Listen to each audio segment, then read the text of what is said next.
Hi and welcome. This is Angela with Dance with Angela, and today I wanted to share on self-acceptance and how the dance and feeling into the body can help us accept ourselves and have enormous joy and love and peace and a sense of at-one-ment. So I'll share it about at-one-ment as well because sounds a bit academic or concept. And I want to make the feeling of being at one with yourself clear. At-one-ment is being at one with yourself. And that's the ultimate goal of self-acceptance. So I teach on dance and how it connects us to love and self-acceptance through all of my work. But I discovered it on the dance floor, in dance classes and workshops and movement. And the most important piece that for me I discovered through self-acceptance was understanding where I did not accept myself.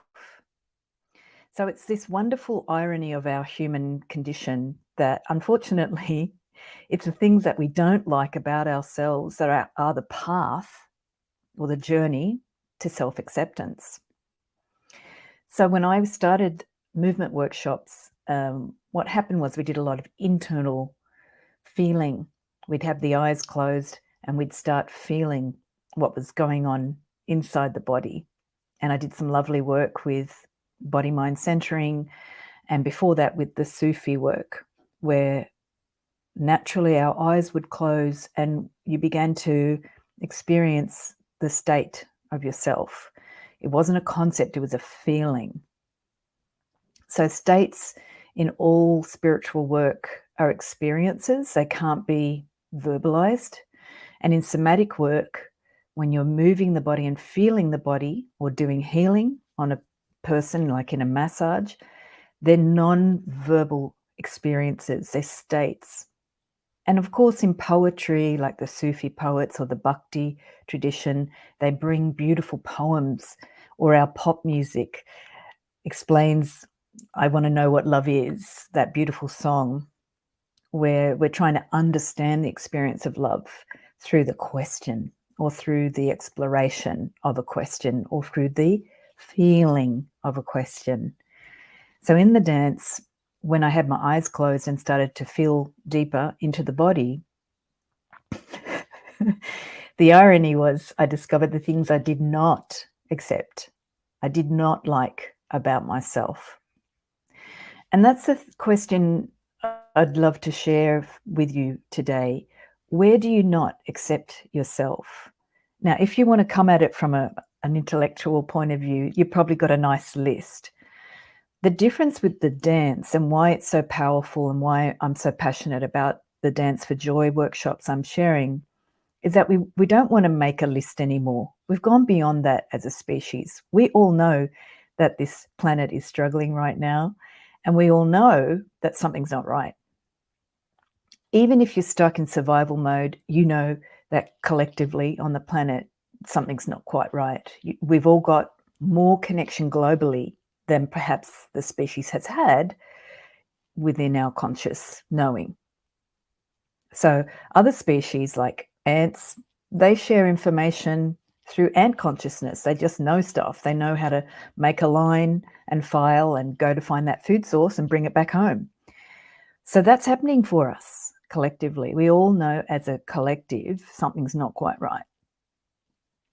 And the deepest and fastest way to work with that energy is to look internally. If we complain and waste our times whinging, I think I've shared that in a few videos. In Australia, we say having a whinge, and it turns into other things like gossip and bitching and other things, and extrapolation of all the woes of the world. It's dispersing the energy through language. So in the Dance for Joy classes and workshops, what we do is we don't need to talk about that stuff. We go into our internal world for the very purpose of actually experiencing what's in trouble inside. Because when we become at one with that trouble, we don't have to change anything. We just have to start seeing it and feeling it without fixing. We start to discover what acceptance is, and it's a happening. It's one of the things that, I'm a bit of a flower power person, and I grew up watching all the stuff from the 60s, and I love peace and love and all that stuff. But happenings were what fascinated me as a kid. And then later on, I found out about John Cage and a lot of the experimental music he would do and just freestyle dance. And I thought, wow. And then I had parties where we had happenings happen, and all of the theatrical performance art that was happenings were a large part of my natural desire as a kid. And it's also something that we have to do internally. It's not just an external thing where we all get off our faces and have a good time. Internally, we can create spaces to discover the happening inside of us, where we start to experience our feelings of being not at one, not in acceptance of ourselves, and create a space to just hold that and witness it and just become more comfortable with being with that discomfort. And right today, I got a teaching from Sriyama Bhagavan, my teachers and avatars of enlightenment. And the teaching was, God is where all contradictions exist. So their teachings are multidimensional, but today it was given to me, and I saw that all of this journey of myself for self-acceptance, I've always known intellectually that the things I did not accept about myself were the gold, were basically that quarry that I had to dig deep into to find the gold. And the contradiction of teaching self-acceptance for me to others was because I had to do that for myself. So in others are a reflection of me. So every time I see something somebody doesn't accept about themselves, it's an enormous goldmine for me to learn about, more and more layers of myself to accept, more and more pieces of myself internally that I might have anger about, or frustration, or just discomfort or dislike. And I can discover a new layer of acceptance. So the journey of self-acceptance is enormous because it doesn't really end. If someone's pissing you off, there's another layer inside for you to experience where you can discover more self-acceptance without doing it intellectually, without fixing, without trying to get rid of that, but just to see it. And this is in the dance, what I share in the classes and the workshops, how we can just become more comfortable seeing internally. I think dance is perceived culturally as something external, as something we do and get real physical with. And is when we act gentle movement, or movement that allows us to feel more inside what we're feeling emotionally, what we're maybe thinking about our body or ourself, and how we can actually just start to hold a space to witness that part of ourselves and hold a space to be with things that we might not like, we might feel uncomfortable about. We might be angry, frustrated, disillusioned. We might feel really dark thoughts, like wanting to end ourselves and end our life, or just the uselessness. That's my favorite. I had a strong practice of feeling useless. I internalized a feeling of uselessness from pretty early on, and it came with me through the cancer. And in my cancer journey, I started to see, wow, I really feel like my life is a waste of time. And uselessness is something that I've been just holding space for since the sickness, and trying to just allow that to be experienced, because sometimes there's also these subtle stories that try to hide those discomfort feelings and escape from the discomfort.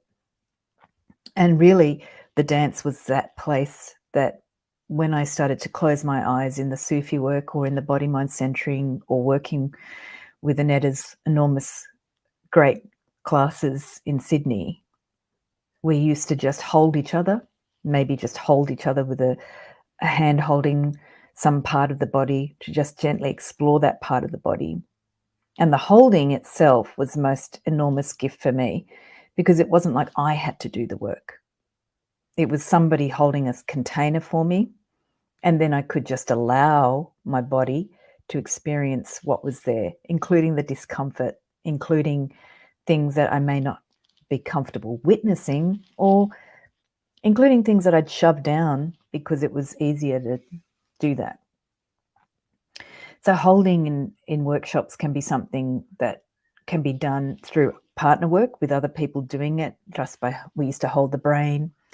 But holding also in the Sufi work is done through wonderful, beautiful shapes. So I've talked in other videos about that cup of the arms, and that forms a beautiful cup through the heart center and the arms reaching up and holding the sky. So the space in dance can become a beautiful receptacle for us to be held as well when we feel into the space. And then I've all found space within myself in the dance has started to expand. And there's an enormous realm in space within the body, but also outside the body, that connects to all life, all consciousness, the universe, different planets,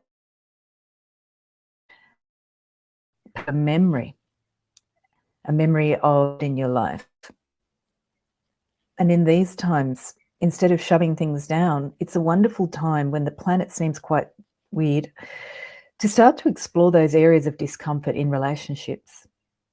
I'll give you an example, like in a dance workshop or class, I might be having a memory of mum, or a memory of a sibling, or a past life, or a relationship that didn't work.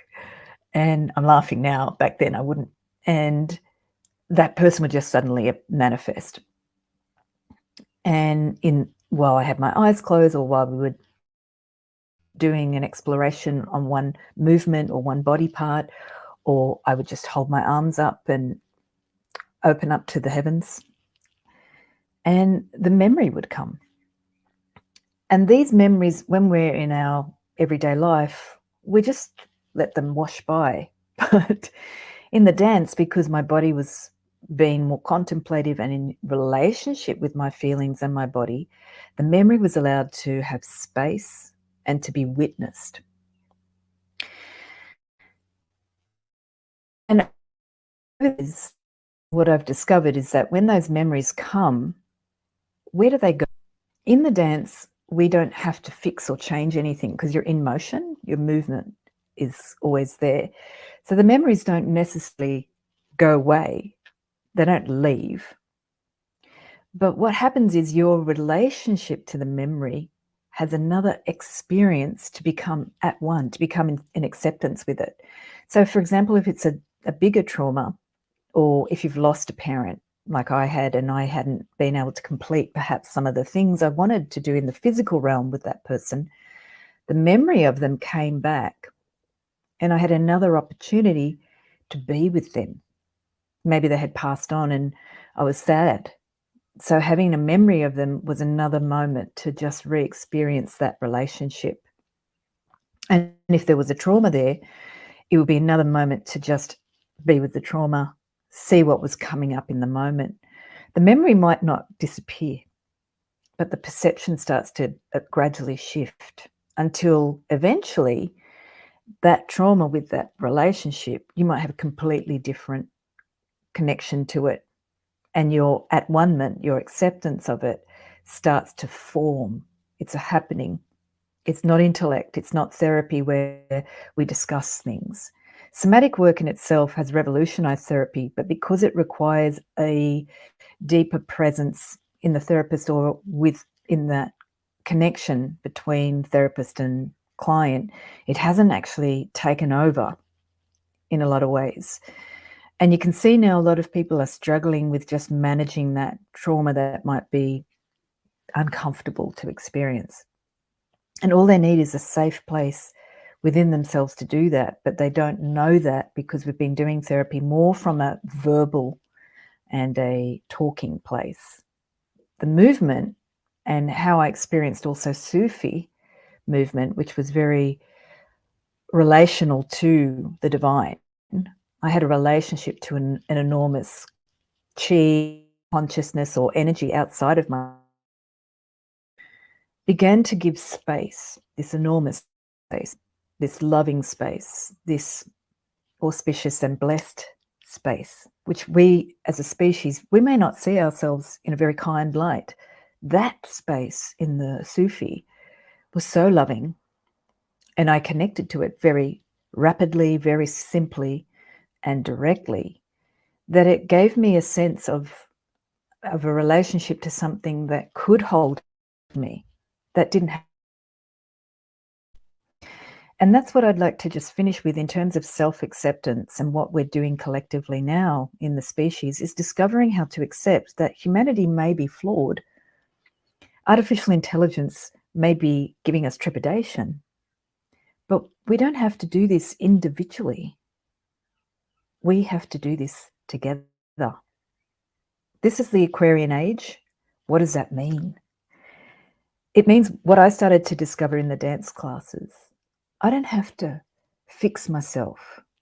I don't have to look at the things I don't accept and react and feel inept or useless. But I can feel those things. But I can do this with a relationship to something I love, whether you call it divine consciousness, the universe. It could be your blessed friend or a lover or a dear person that really inspires you. And it could be a group, it could be a family, it could be a pet, it could be anything that you have enormous for. And you, in that connectedness, bring in that sense of what would be a better version of humanity self that I would love to be in, to the space that I'm in right now, in this moment. Because a simple